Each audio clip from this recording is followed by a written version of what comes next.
안녕하세요. 위클리 비굴TV입니다. 오늘 준비한 소식은 적의 휴대용 대공 미사일을 기만하는 지향성 적외선 방해장비 개발 소식입니다. 현대 전장에서 공중전력은 다양한 역할을 하고 있습니다. 고정익의 경우 빠른 속도를 이용해 전투기, 공격기의 역할을 수행하며 지상의 주요 표적을 타격하거나 적의 공중전력을 상대합니다. 또한 군수물자나 병력을 수송하는 역할도 하는 등 현대 전장에서는 빠질 수 없는 필수의 존재입니다.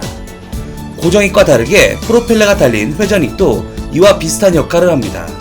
다만 속도가 느리고 고정익에 비해 제한된 능력이 있어 고정익과는 다르게 주로 지상 병력의 화력을 지원하고 병력을 수송하는 역할을 하고 있습니다. 하지만 회전익은 그 고유의 특성상 제자리 비행 등 독특한 기동성을 가지고 있어 공격형 헬기의 경우 산 능선에서 자신의 몸을 숨겨 공격한다든지 해상에서는 소나를 장착해 적 잠수함을 탐지하는 등 고정익이 할 수 없는 활약도 하고 있습니다.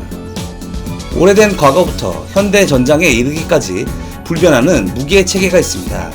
바로 칼과 창이 공격이라면 이를 막는 방패도 함께 존재하였습니다. 하지만 과거와는 다르게 단순히 방어만이 아닌 현대의 전장은 적의 공격수단을 요격 혹은 다른 방법으로 무력화시키는 방식으로 방어를 합니다. 고정익과 같은 전투기들은 빠르고 높은 고도를 날아다니기 때문에 이를 막는 방법으로 대공 레이더와 각종 유도미사일이 탄생하였습니다. 회전익인 헬기를 방어하는 방법도 동일하지만 회전익이나 저고도로 접근하는 근접 지형기는 속도가 느리고 고도가 낮기 때문에 지상의 병력들의 육안으로 식별이 가능합니다. 이로 인해 저렴하고 편리한 방법으로 이들을 저지할 수 있는 휴대용 대공 무기들이 등장하게 됩니다. 이는 맨패즈, 즉 보병이 갖고 다니면서 쏠 수 있는 휴대용 미사일 방공 체계입니다. 대표적으로 프랑스의 미스트랄, 미국의 스파이크, 영국의 제블린이 있으며 러시아의 이글라와 베르바, 그리고 대한민국의 신궁이 있습니다. 맨패즈는 적외선 유도 방식의 시커를 장착해 항공기를 공격합니다. 이러한 맨패즈는 엄청난 효과를 발휘했습니다. 이를 운영하는 보병은 보통 사전에 적기의 위치와 경로를 포착하는 아군의 레이더 체계와 연계를 이용해 주로 활용하고 있습니다. 다시 말해 정규전에서의 정상적인 맨패즈 운용은 단독으로 포착해서 쓰는 게 아니라 아군의 레이더 기지나 조기 경보기 등이 탐지한 적기의 정보를 인계받은 다음 미리 발사를 준비하고 있다가 적기를 포착하며 발사하는 방식입니다. 비록 맨패즈가 소형 경량이므로 추진력이 부족해 높은 고도까지 올라가는 것이 어려운 한계가 있지만 저공 저속으로 날아오는 헬리콥터나 경공격기 혹은 근접 지원기에게는 큰 부담이 아닐 수 없습니다. 실제로도 맨패즈는 생각보다 수많은 활약을 보여주었습니다. 1969년 이집트군에 의해 이스라엘 측 A4 공격기를 상대로 첫 활약 신고식을 하였습니다.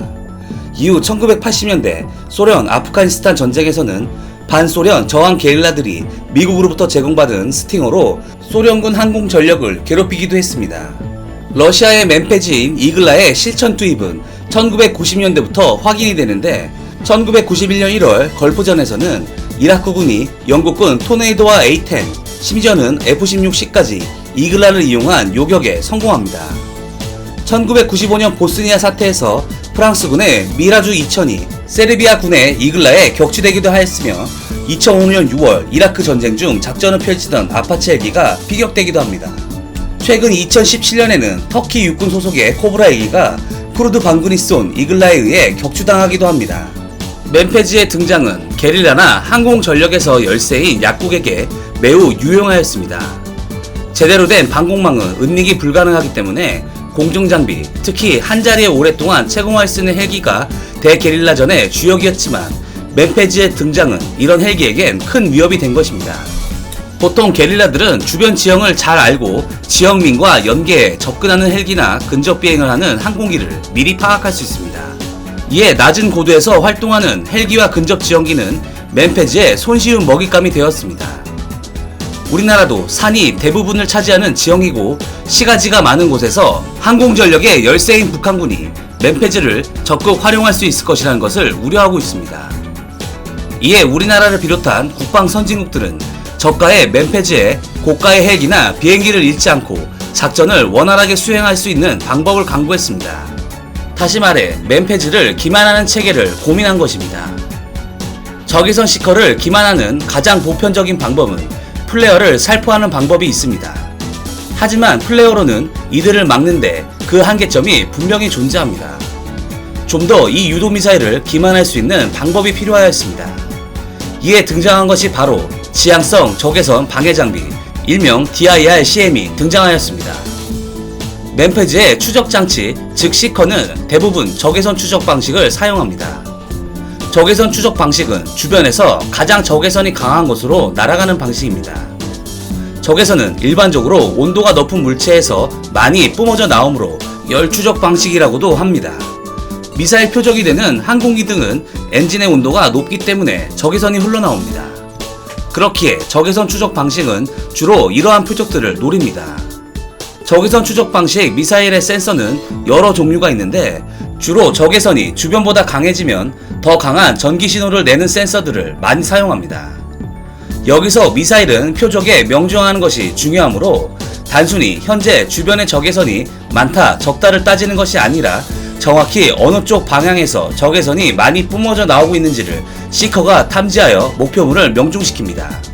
이러한 맨페즈의 유도 방식을 역으로 이용해 기만하는 방법이 바로 지향성 적외선 방해 장비입니다. 지향성 적외선 방해 장비는 항공기에 장착된 미사일 경보 장치가 접근하는 대공미사일을 탐지하면 지향성 적외선 방해 장비가 고출력 중적외선 기만 광원을 발사해 대공미사일의 적외선 시커를 기만하는 방식으로 작동합니다. 대표적인 지향성 적외선 방해 장비는 미국의 네메시스와 가디언, 이스라엘의 뮤직, 러시아의 프레지던트가 있습니다. 우리나라도 지향성 적외선 방해 장비를 세계 6번째로 개발에 성공하였습니다. 지난 7월 하나시스템이 국방과학연구소와 항공기의 첨단 방어 시스템인 지향성 적외선 방해 장비 초도 운영 시험평가 지원 용역 사업을 계약하고 본격적인 사업에 착수했다고 밝혔습니다. 지난 2014년 12월부터 2018년 8월까지 국방과학연구소가 연구개발을 주도하고 하나시스템이 시제품 제작업체로 참여하여 항공기 탑재가 용이하도록 소형 경량화해 개발했습니다. 개발 과정에서 헬기에 직접 탑재하여 운용하는 비행시험과 휴대용 대공미사일을 실제 발사해 기만하는 시험 등을 수차례 실시해 성공한 것으로 밝혀졌습니다. 이번 사업은 지향성 적외선 방해장비 시제를 실제 무기체계에 적용하기 위한 초도 운영시험평가 수행과제입니다. 하나시스템 관계자는 향후 지향성 적외선 방해장비가 다양한 군용 항공기에 탑재되어 전력화 시 헬기부터 대형 항공기까지 항공기의 생존성 보장에 큰 기여를 할 것이라며 국내 운용시험평가 성능 입증을 토대로 수출 경쟁력도 확보해 글로벌 방산시장까지 진출을 기대하고 있다고 설명하였습니다. 이번 사업이 성공적으로 마무리되어 우리 항공전력의 안전한 작전을 책임졌으면 좋겠습니다. 이상 위클리 비굴이었습니다. 시청해주셔서 감사합니다.